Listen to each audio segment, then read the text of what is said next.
Hello class 10th, आप सभी बच्चों का फिर से एक बार स्वागत है हम लोग के ऑनलाइन क्लासेस में। हम लोग क्लास 10th में प्रकाश की बात कर रहे थे। इसके पहले के लेक्चर में हम लोग C और F के बीच में वक्रता त्रिज्या और फोकस दूरी के बीच में संबंध ज्ञात कर लिए थे। कायदे से हमको यहाँ पे आज फोकस दूरी, प्रतिबिंब की दूरी और वस्तु के दूरी के बीच में संबंध ज्ञात करना तो यही था, बट थोड़ा सा यहाँ पे चेंज होगा। हम उसके पहले पढ़ लेते हैं गोलीय दर्पण द्वारा परावर्तन के लिए चिन्ह परिपाटी। देखिए, परिपाटी पढ़ना इसलिए जरूरी है क्योंकि यहाँ पे जब हम लोग साइन कन्वेंशन, इसको साइन कन्वेंशन भी बोलते हैं, हम लोग को यहाँ पे चिन्ह का यूज करना पड़ेगा प्लस या माइनस। मतलब कब कौन सा मान प्लस लिया जाएगा, कब कौन सा मान माइनस लिया जाएगा, क्योंकि u का मान प्लस और माइनस या कोई भी मान रहेगा, ये प्लस और माइनस उसमें चेंज होता रहेगा। तो हमको आज इस लेक्चर में यही देखना है कि कब किसी का मान प्लस होगा और कब किसी का मान माइनस होगा। तो बच्चों, हम लोग अपना लेक्चर शुरू करने के पहले एक फिगर बनाते हैं। सबसे इंपॉर्टेंट चीज है फिगर। ये हमारा बन गया कौन सा दर्पण? ये हमारा बन गया अवतल दर्पण। ध्रुव, मुख्य अक्ष, फोकस, वक्रता, केंद्र। और अवतल भी बना लेते हैं, उत्तल भी बना लेते हैं। ध्रुव, मुख्य अक्ष,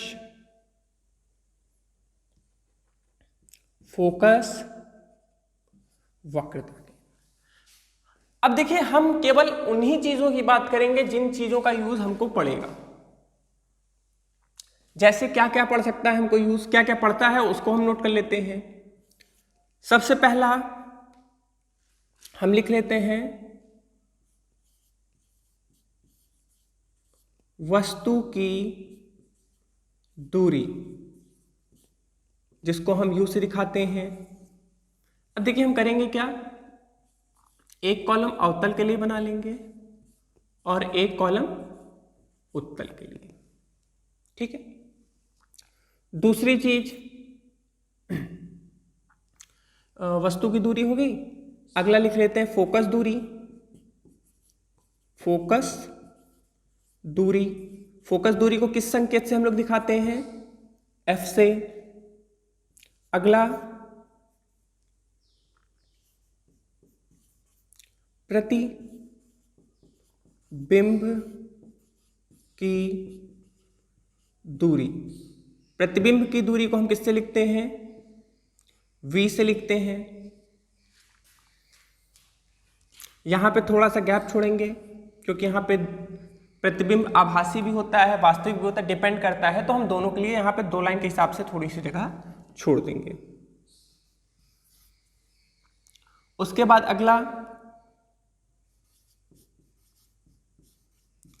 वक्रता त्रिज्या। ध्यान दीजिए, फोकस और वक्रता त्रिज्या सेम ही होता है, लेकिन तब भी कई बार कुछ क्वेश्चंस में, कुछ न्यूमेरिकल क्वेश्चंस में R दे दिया जाता है और F नहीं दिया जाता है, तो तब हमको लेना पड़ सकता है। वैसे आप R का जानिए, F का जानिए, दोनों का सेम ही होता है, लेकिन देन ऑल्सो हमने इसको यहाँ पे अपने टॉपिक में ले लिया है। अगला है वस्तु की ऊंचाई H, या इसको हम लिख देते हैं O। अगला है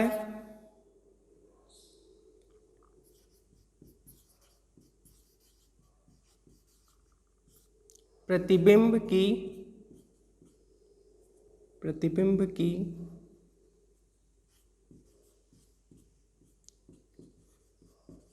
ऊंचाई I। ठीक है।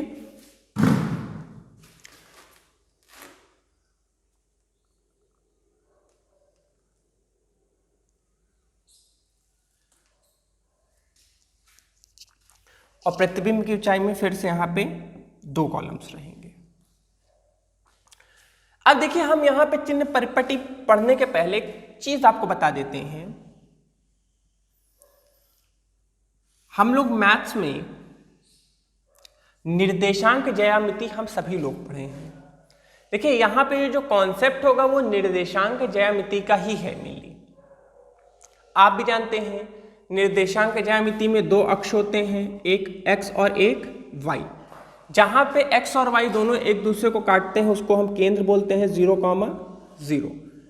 अब हम अगर इधर की तरफ मान लिखना शुरू करें तो इधर आप जानते हैं 1, 2, 3 और इधर की ओर -1, -2, -3। बोलिए ये आप लोग सभी लोग पढ़े हैं निर्देशांक ज्यामिति, कहीं ना कहीं आप लोग ने पढ़ा होगा।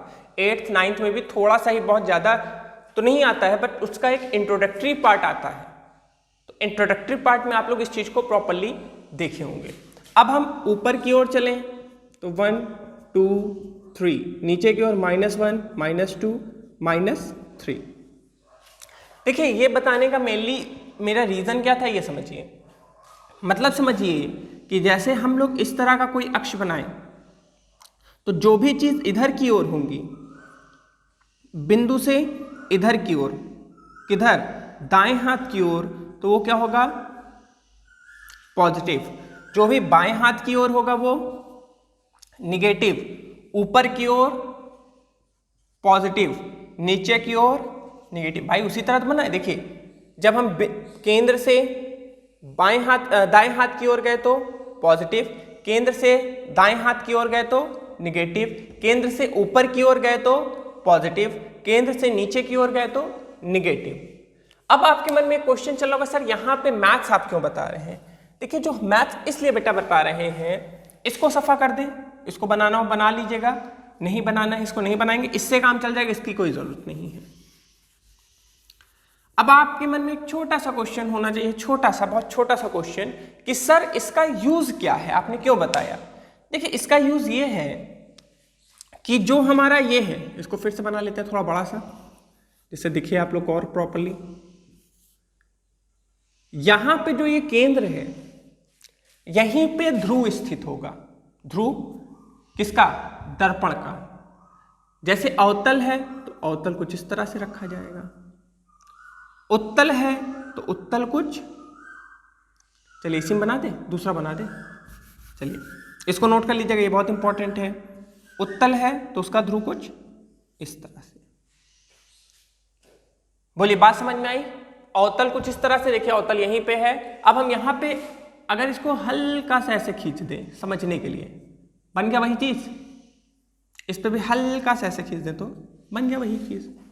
बोलिए क्लियर है?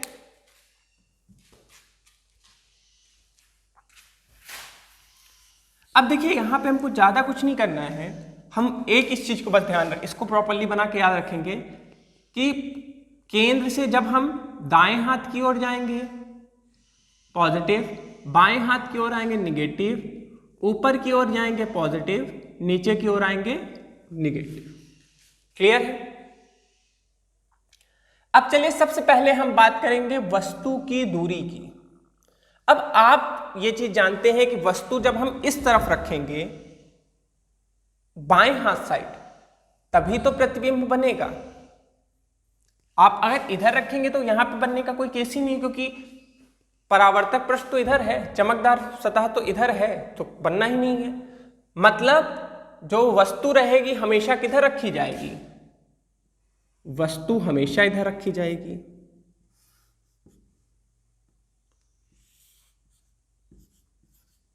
देखिए ये उत्तल दर्पण के सामने वस्तु रख दिए, ये अवतल के सामने रख दिए, U से हमने उसका नाम भी दिखा दिया। और U का मान किधर आ रहा है? केंद्र से बाएं साइड। केंद्र से बाएं साइड होगा तो वो किसका एरिया है? निगेटिव होगा। तो हमेशा जो वस्तु की दूरी होगी वो दो के दोनों के लिए क्या होगी? नेगेटिव। क्यों? क्योंकि वस्तु जो है सदैव बाएं हाथ पे ही रखा जाता है। अभी आगे लेंस पढ़ेंगे तो तब भी जो वस्तु रहेगी वो इधर ही रखी जाएगी। आपके मन में एक छोटा सा क्वेश्चन आएगा कि यहाँ पे सर आप कुछ और पढ़ाने वाले थे। देखिए चिन्ह परिपाटी का भी आगे यूज पड़ेगा। अभी अगली जो हम लोग की प्रूविंग है एफ वी और यू के बीच में, वहां पे इस चिन्ह परिपट्टी का यूज, इस चिन्ह परिपाटी का यूज है, इसीलिए पढ़ाया जा रहा है। तो ये चीज क्लियर हो गया, वस्तु की दूरी निगेटिव और निगेटिव। अगली चीज है फोकस दूरी। अब देखिए अवतल की बात करें, ये अवतल है, अवतल का फोकस किधर है, इधर, और ये इधर है, तो ये एरिया किसका है, देखिए इधर है एफ और इधर है एफ, बोलिए है कि नहीं है। जब इधर है बेटा तो इधर, जब पहले हम अवतल की बात करेंगे, अवतल में इस तरफ है और इस तरफ का एरिया निगेटिव होता है, तो हमने क्या लिख दिया अवतल में, निगेटिव। और इसमें किधर है, उत्तल में, उत्तल में किधर है, उत्तल में इधर है, किधर, दाएं हाथ साइड है, दाएं हाथ साइड कौन सा एरिया है, पॉजिटिव। तो जो भी मान होगा उसका मान के आगे प्लस या माइनस हम लगाते चलेंगे। अगला है प्रतिबिंब। अब देखिए प्रतिबिंब जो होते हैं वो दो तरह से हो सकते हैं, आभासी भी हो सकते हैं और वास्तविक। तो हम यहां दो कॉलम बना लेंगे, वास्तविक और आभासी, ठीक है। जब अवतल दर्पण, अब देखिए पहले हम बात करेंगे अवतल दर्पण की, तो अवतल दर्पण पर जब वास्तविक बनेगा और आभासी बनेगा, तो आपको अगर थोड़ी और पहले 2 लेक्चर पीछे जाएंगे तो आपको ध्यान होगा हम वहां पे प्रतिबिंब बनने की स्थितियों की बात कर रहे थे, उत्तल पे और अवतल पे। उत्तल पे टोटल कितनी स्थितियां मिली थी, अगर आप लोगों ने प्रॉपर्ली लेक्चर को देखा है, नहीं देखा है तो इसको देख लीजिए, क्योंकि वो चीज अब जो पढ़ रहे हैं, अगर वो चीज आप नहीं पढ़ेंगे तो वो चीज समझ में नहीं आएगी। तो अगर हम लोग उसकी बात करें तो अवतल पे टोटल हमको 6 स्थितियां मिली थी, और अनंत से लेकर 6 या शुरुआत की 5 स्थितियां जो थी उनमें जो प्रतिबिंब बन रहा था वो कैसा था, वो वास्तविक था। वो कैसा था, वास्तविक। और जब भी कोई प्रतिबिंब वास्तविक बनेगा तो वो कुछ इधर बनेगा,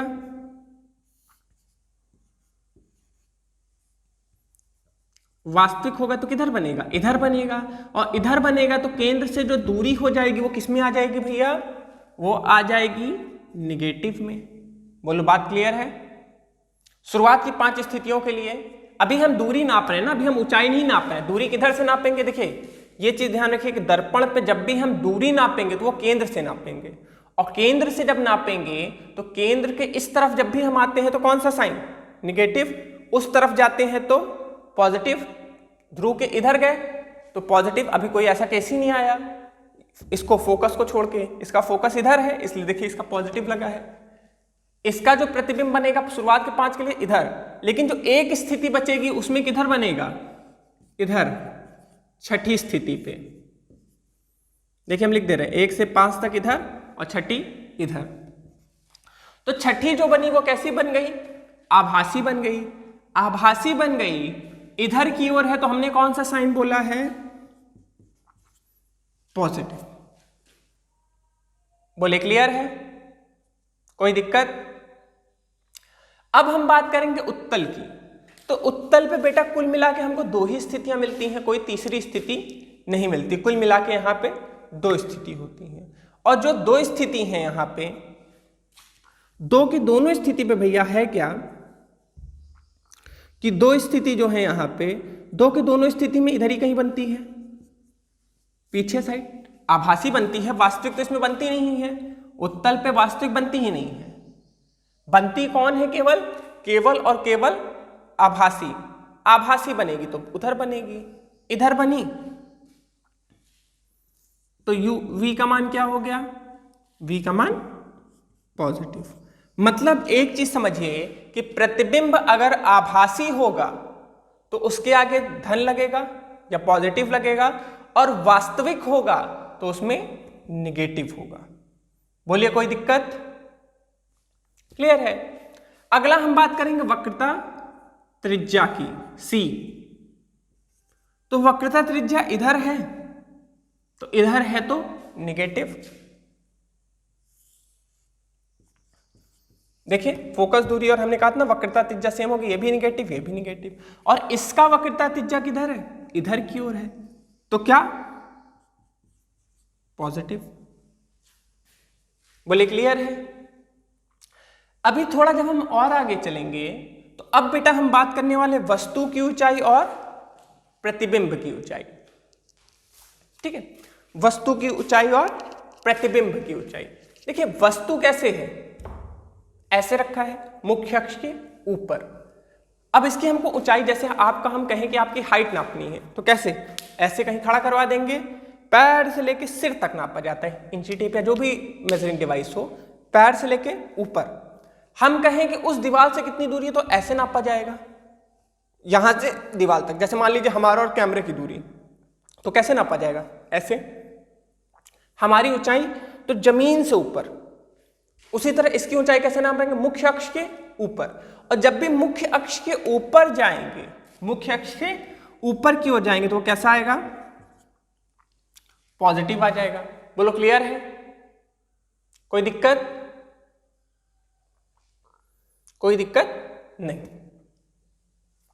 आगे की हम बात करेंगे बेटा, तो इसकी भी वस्तु इधर ही रहेगी, मुख्य अक्ष के ऊपर रहेगी, तो ये क्या हो जाएगी, पॉजिटिव। मतलब इसमें दो के दोनों का वस्तु की ऊंचाई हमेशा सेम रहेगी, पॉजिटिव।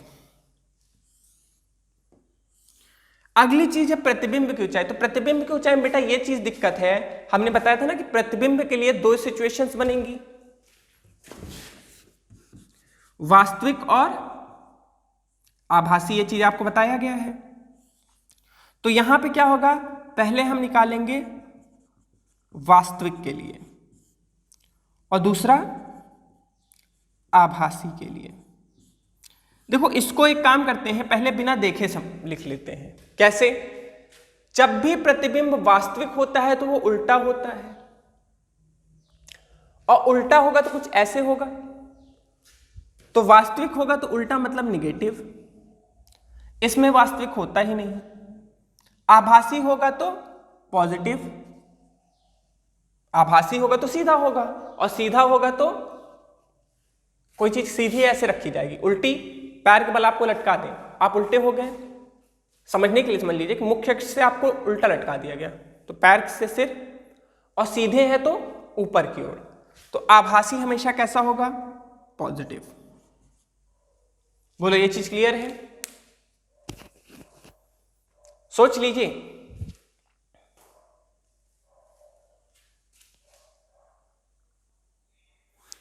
तो बोलिए ये बात क्लियर हो गई? प्रतिबिंब की ऊंचाई के बारे में एक बार हम फिर से आपको समझा देते हैं कि प्रतिबिंब की दूरी और प्रतिबिंब की ऊंचाई में दो दो कॉलम्स क्यों बनाया हूं। देखिए आप लोग स्थितियां पढ़ चुके हैं। स्थिति जब आपको पढ़ाए थे तो हमने आपको दोनों दर्पण पे विभिन्न स्थितियां बताई थी। जैसे कि अगर हम अवतल की बात करें तो अवतल पे टोटली आपको 6 स्थितियां बताई गई थी और उत्तल पे कुल मिला के 2 स्थितियां बताई गई थी। अब आप भी जानते हैं कि हमारा मेन जो वहां पे ऑब्जर्वेशन या जो मेन हमको लिखना था वो क्या लिखना था, प्रतिबिंब के बारे में लिखना था। अगर इन 6 के बारे में लिखे तो आप शुरुआत के जो 5 होंगे आप उसमें देखेंगे आपको लिखा है प्रतिबिंब कैसा है, तो वास्तविक तथा उल्टा है। वास्तविक तथा उल्टा है, मतलब जब भी प्रतिबिंब वास्तविक होगा तो वो उल्टा होगा। अब वास्तविक है, यहां से दूरी निगेटिव हो गई। आभासी है, आखिरी स्थिति जो थी आभासी थी, वो पीछे साइड कहीं बनी। जो भी आभासी प्रतिबिंब है दर्पण पे वो दर्पण के पीछे तरफ बनता है, और पीछे तरफ जो भी बना वो पॉजिटिव हो गया। देखिए पॉजिटिव है। जब भी प्रतिबिंब वास्तविक होगा तो वो उल्टा होगा। उल्टा मीन्स कुछ ऐसा मुख्य अक्ष के नीचे, और मुख्य अक्ष के जब भी नीचे जाएंगे तो वो साइन कैसा हो जाएगा, निगेटिव। तो देखिए यहां पे वास्तविक है तो निगेटिव। उत्तल पे वास्तविक प्रतिबिंब बनता ही नहीं तो उसको हमने क्रॉस कर दिया। इसके बाद प्रतिबिंब की ऊंचाई, तो प्रतिबिंब की ऊंचाई किसके लिए, आभासी के लिए बात करेंगे तो आभासी हमेशा सीधा होता है। अवतल की बात करें तो अवतल की जो 6ठी स्थिति है वो वास्तविक थी और सीधी थी, तो इसलिए पॉजिटिव। और इसमें क्या है, उत्तल की दोनों स्थितियां वास्तविक होंगी। वास्तविक दो की दोनों स्थितियां आभासी होंगी। आभासी होंगी इट मीन्स दैट कि वो सीधी होंगी। कैसे? पॉजिटिव हो जाएगा। इसको नोट कर लीजिएगा। बुक में भी दिया गया होगा लेकिन कुछ थोड़ा चेंज करके दिया गया होगा, मतलब लगभग इसी तरह कुछ बुक्स इस तरह बनाए, कुछ बुक्स जो डिफरेंट जिस भी पब्लिकेशन से आप लोग पढ़ेंगे, आपके स्कूल में जो भी रिकमेंड की जाएगी या जो भी बुक आप लेंगे, तो हर बुक में आप देखेंगे ये थोड़ा अलग अलग तरीके से होता है। आपको जिस तरीके से समझ में आए, समझाने के लिए मैं आपको इस तरह बताया हूं, आपको जिस तरीके से समझ में आए वो इंपॉर्टेंट है। हो गया?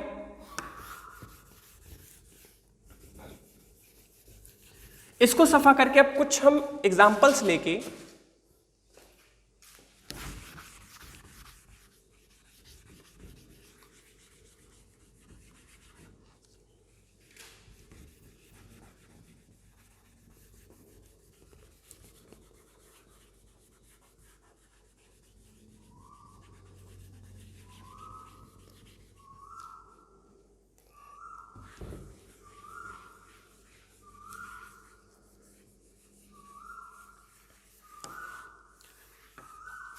चलिए, हो गया।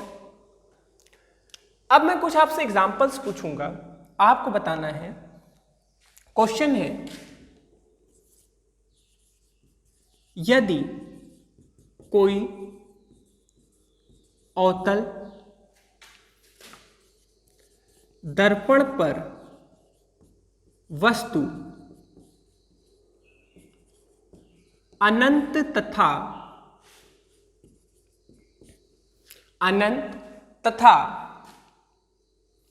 वक्रता केंद्र के मध्य हो तो u तथा, चलिए तीनों लेते हैं, u v तथा f पर चिन्ह क्या होगा या लगेगा।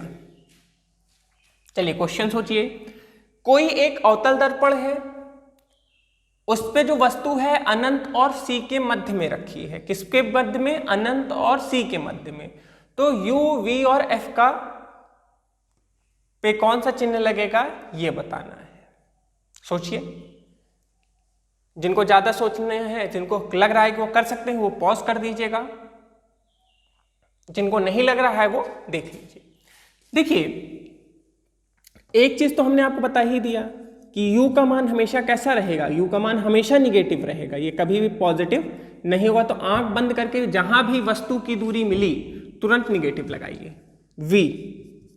अब देखिए, आप भी जानते हैं अवतल पे दोनों स्थितियां होती हैं, वास्तविक भी आभासी भी, लेकिन इसने क्लियर कर दिया है कि जो वस्तु है वो अनंत और सी के बीच में, मतलब दूसरी स्थिति, अवतल दर्पण की दूसरी स्थिति। और दूसरी स्थिति में जो प्रतिबिंब होता है वो कैसा होता है? वास्तविक होता है। और वास्तविक होगा तो ये कैसा होगा? निगेटिव होगा। वास्तविक हमेशा निगेटिव होता है। फोकस दूरी की बात करें तो अवतल दर्पण जो होता है, अवतल दर्पण का जो फोकस होता है वो बाएं साइड होता है, और बाएं साइड होने के पीछे ये भी क्या हो गया? निगेटिव हो गया। मतलब जो भी मानो, जैसे मान लीजिए 10 सेंटीमीटर है तो -10 सेंटीमीटर हो जाएगा, 20 सेंटीमीटर है तो -20 सेंटीमीटर, मतलब जो भी मान रहेगा उसके आगे आप माइनस लगा देंगे। u है तो u के आगे माइनस, v है तो v के आगे माइनस, f है तो f के आगे माइनस। एक चीज और कर लेते हैं, यहां पे हम कर देते हैं वस्तु की ऊंचाई और प्रतिबिंब की ऊंचाई। तो वस्तु की ऊंचाई को हम किससे लिखते हैं? o से। वो तो हमेशा सीधी रहेगी, हमेशा पॉजिटिव होती है। और i जो है माइनस है, मतलब वास्तविक है, और वास्तविक है इट मीन्स दैट कि उल्टा होगा, निगेटिव हो जाएगा। बोलो क्लियर है? एक और छोटा सा क्वेश्चन ले लें। हम कुछ नहीं करते, इसी क्वेश्चन को बदल देते हैं। यदि उत्तल दर्पण पर वस्तु अनंत तथा ध्रुव के मध्य हो तो U, V और F पर चिन्ह क्या होगा? Question change.